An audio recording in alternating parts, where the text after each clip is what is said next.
Hey Aquarius, welcome to your tarot session. Thank you so much for your patience. Thank you for joining me today. I hope this reading finds you well. We're going to dive right into your reading. And as always, I'm going to pick the general energy of the present moment. What is the general energy right now for Aquarius?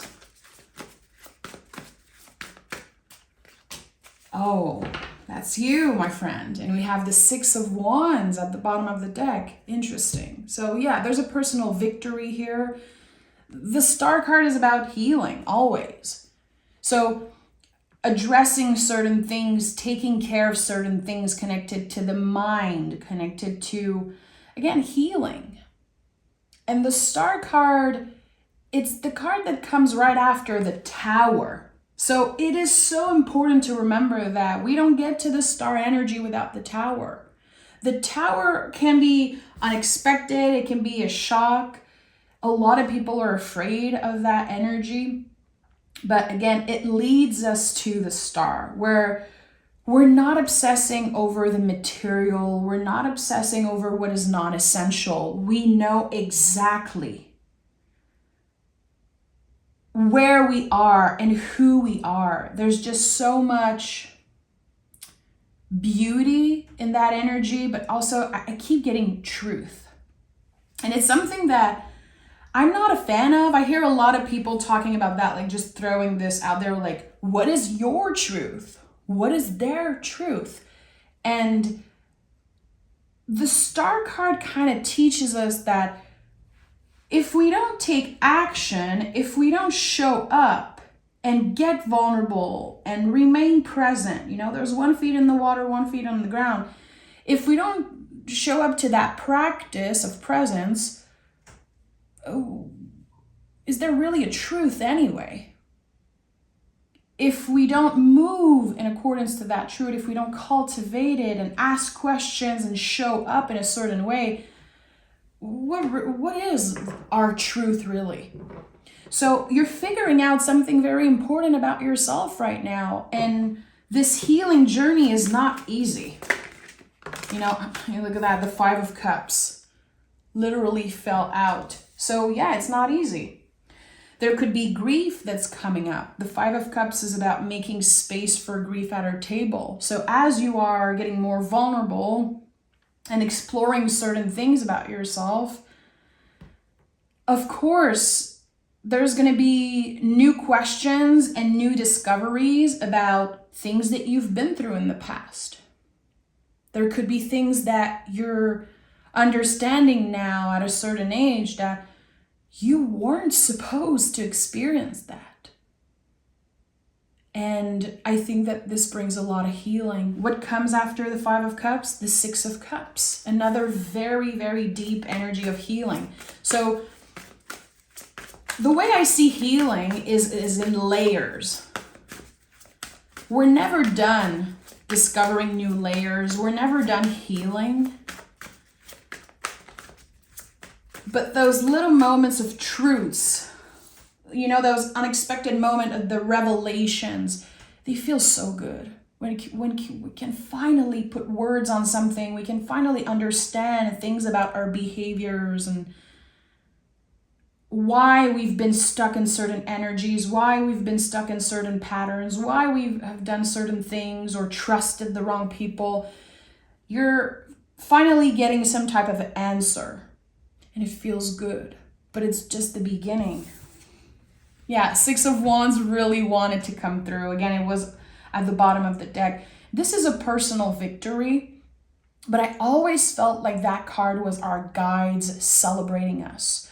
Our well ancestors, our angels, source, God, whatever word, whatever way you want to talk about this energy or way you connect with that energy is so valid. Something is celebrating you and acknowledging that you are kind of breaking the chain. You could be the first one in your lineage to finally address something, to finally do the work, wanting to heal, wanting to be a better person. And you can be proud of yourself. Anytime I see the Six of Wands, anytime I pick the Six of Wands for myself, I know I can be proud of what I have done, of the steps that I have taken.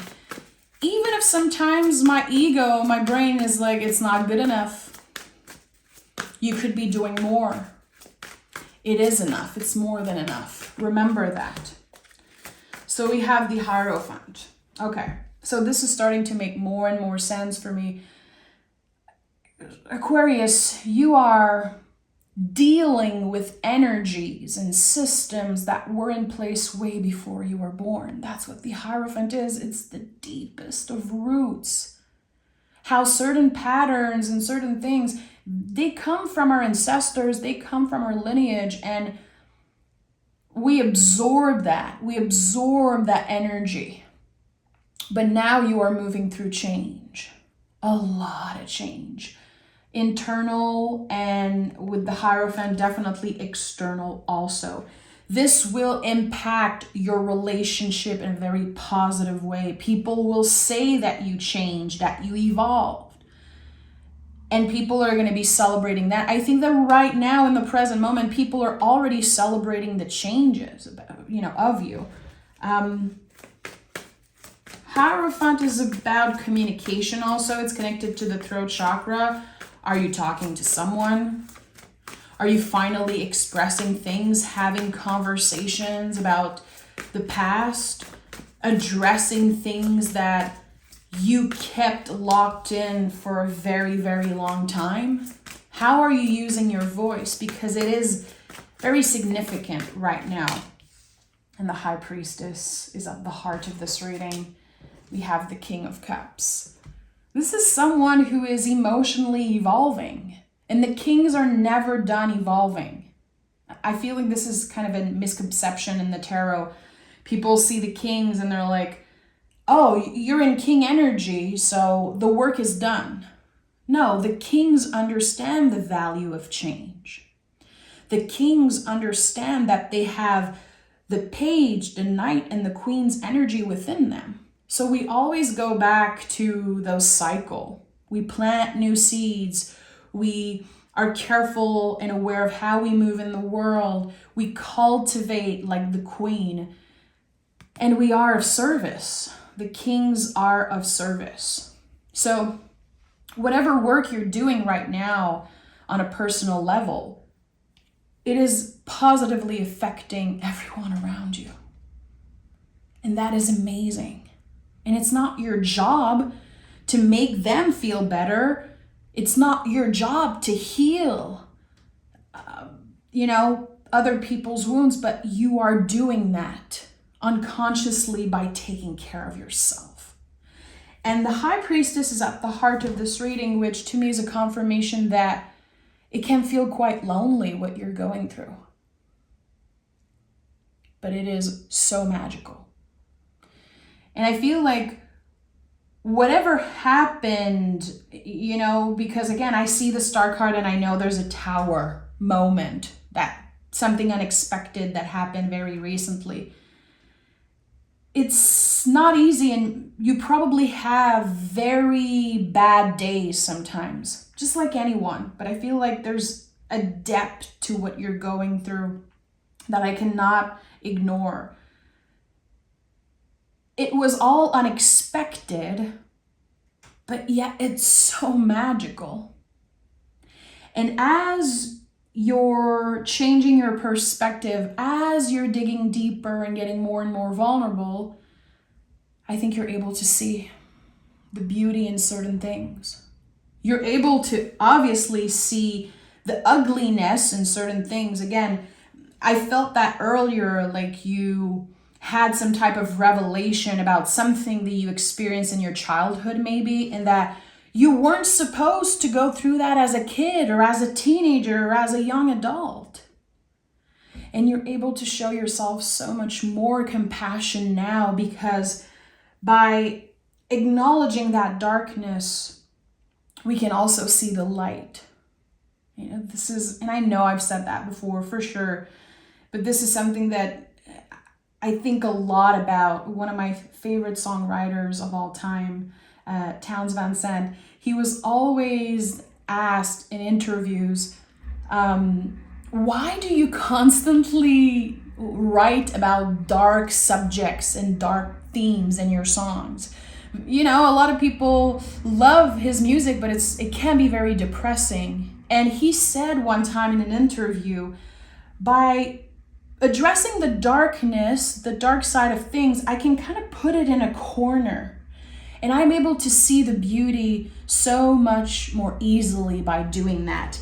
That's the way his brain worked. And I think that this is what you're doing right now. Yes, it's been hard because you've been hit by a wave of grief, a wave of sadness maybe, but that is going to help you see the light. It really will. And we are in Scorpio season. The season is also changing. You know, here in Quebec, the colors are so beautiful, but there's a lot of darkness also. It's very hard for our moods, and we're preparing for winter, and I can feel like something is shifting and there's more darkness coming up, you know, in conversations and just in general. But through that darkness, there is always the light. And I'm not saying that to sugarcoat. If you know me, I'm the opposite of a good vibes only type of person. I don't believe in good vibes only. I think it's very toxic when people are obsessing over good vibes only. But it's true.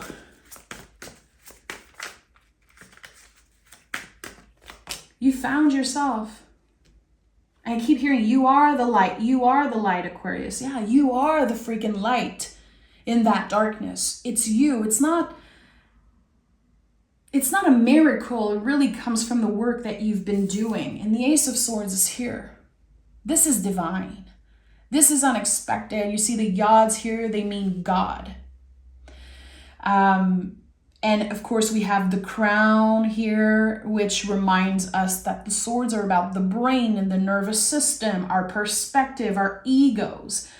Things that we cannot necessarily see, but they exist. They're very real. And there's a new beginning here. There's something that you imagined first, you manifested it, you believed in it, and now it's about to find you. Again, it's very unexpected, but it's quite magical. And I want to know, what is this Ace of Swords opening for Aquarius?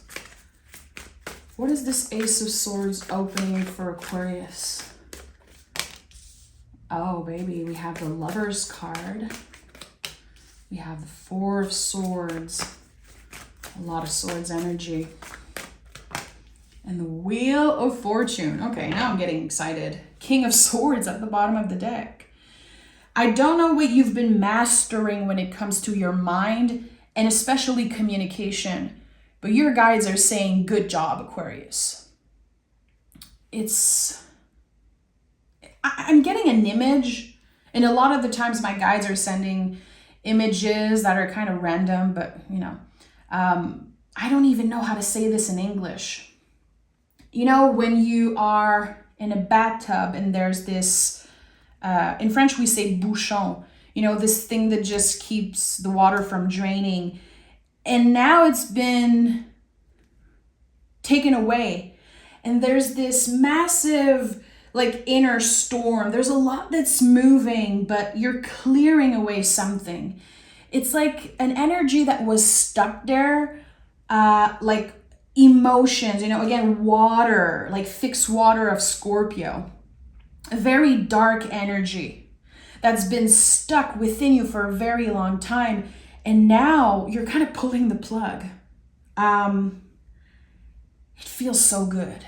And it's really impacting your communication, how you communicate with the people that you love.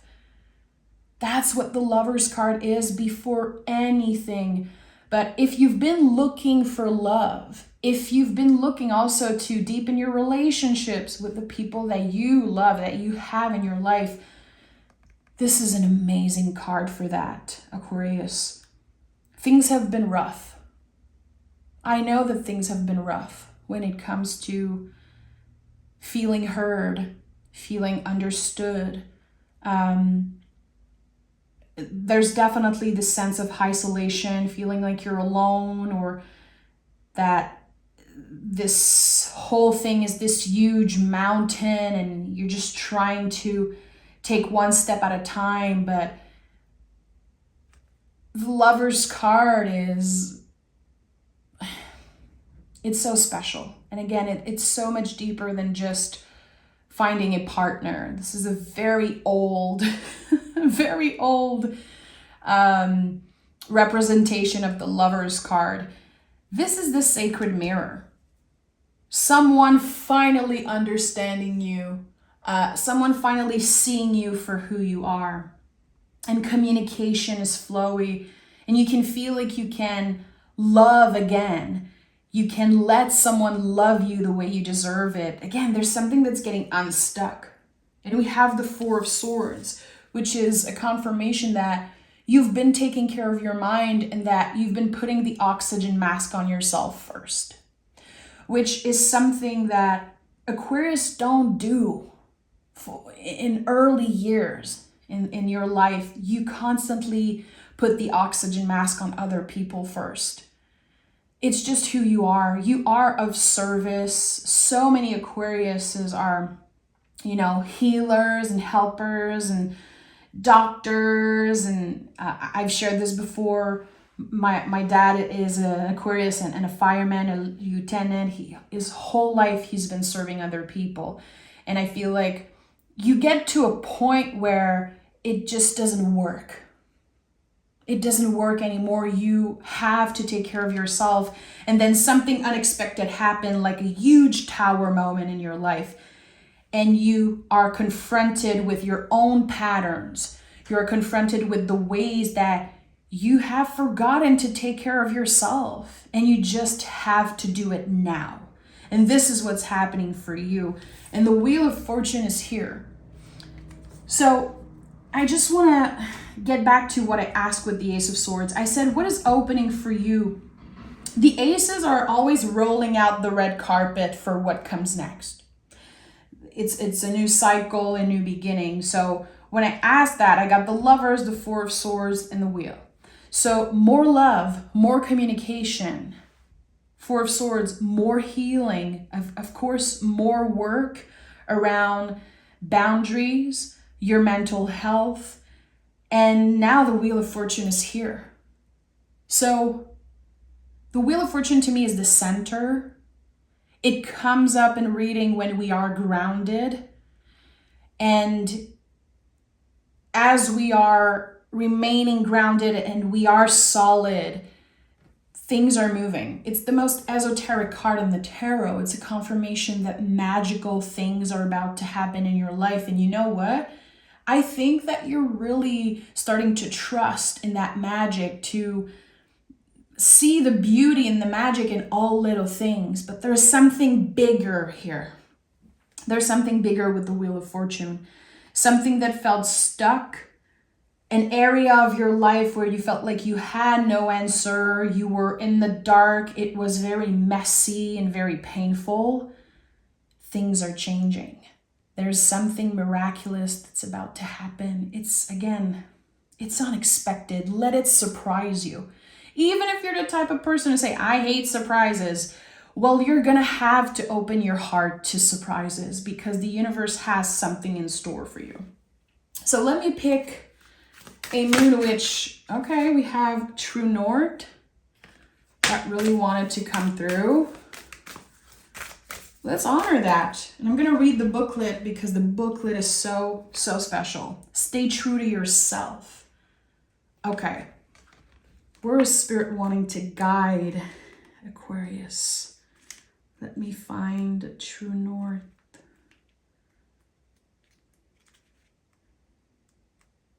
Okay. True North is your internal compass, unique to you. It represents who you are at your deepest level. It is your fixed point in a spinning world. So again, it makes so much sense with the Wheel of Fortune. You found this fixed point that you can always come back to even when the world is spinning. Your beliefs and values stand at the core of your true north. Life can be confusing at times, pulling us in every direction. In these moments of chaos, we need to stand firm and make decisions that come from our heart and soul. We cannot allow external sources such as our parents, relative, friends, lovers, or culture influence our decisions. When we ignore our true north to listen to others, we are no longer aligned with our true self and our ultimate life purpose. Take responsibility for your happiness. Stop living your life based on the expectations of others. Get out of your head and into your heart. Let go of negative self-talk. Love yourself. Stick to your true north. Trust your intuition and dare to dream big. This is all connected to the star card, in my opinion. And there's this Einstein quote, "A ship is always safe at shore, but that is not what it's built for." And I don't know if you can hear it, guys, but there is a ladybug that she's like hitting the light. And of course, here we have like so many, in French we say coccinelle, you know, those little ladybugs, they're everywhere. But I made sure that there was no bug in the room before I started recording. So I don't know how she came in, but this is a symbol of luck, obviously. And the last card of your reading was the Wheel of Fortune. You have the Six of Wands. Hierophant to me is the luckiest card in the tarot. Your luck is shifting. Again, trust that. You don't need to know exactly how this is going to show up in your life. You need to trust. The center of your reading is the High Priestess. The High Priestess is protected, and she focuses on her own paper, her own journey, one step at a time, really moving with the cycles and the seasons that are changing. So I'm sending so much love, Aquarius. Thank you for being here, and I'll talk to you guys very, very soon.